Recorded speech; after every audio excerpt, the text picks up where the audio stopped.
अजून किती सोसावं लागणार हेच सतत डोक्यात येत असतं ना. पुरता कंटाळून गेलायस ना. आता तुझी ही सुद्धा समस्या मिटवतो बघ. मी निव्वळ त्यांचीच प्रश्नपत्रिका कठीण काढतो जे त्या परीक्षेस पात्र असतात.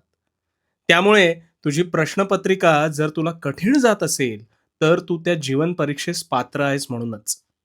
मला माहिती आहे तुला या वेदना असह्य होत आहेत, पण त्यातून गेल्यावर तुझ्यासारखा कणखर सोशिक यापुढे कोणीच नसेल बघ. मला सांग, आपल्याकडे सदैव एकच ऋतू असतो का? नाही ना. धरणी तापते आणि मग असह्य वेदना झेलून त्यावर पावसाचे सुख तिला अनुभवता येतं.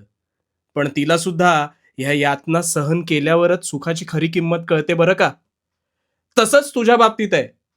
तुझी ही सुद्धा वेळ सरून जाईल आणि लवकरच तुझा सुवर्ण काळ सुरू होईल.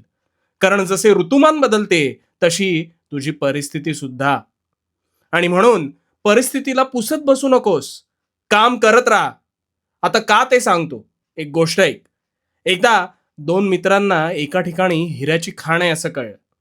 दोघंही कुदळ घेऊन तिथे खणू लागले. बराच वेळ झाला, पण कोणाच्याही हाती काहीच लागलं नाही. एकाला वाटलं की हिरे वगैरे इथे काहीच नसावेत. तो मनाने शरीराने थकला आणि कुदळ तिथंच सोडून निघून गेला.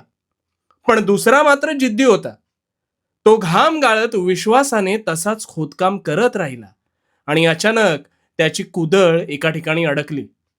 आणि समोर पाहतो तर काय, अविरत मेहनतीने लख हिऱ्यांची खाण त्याला अखेर सापडलीच.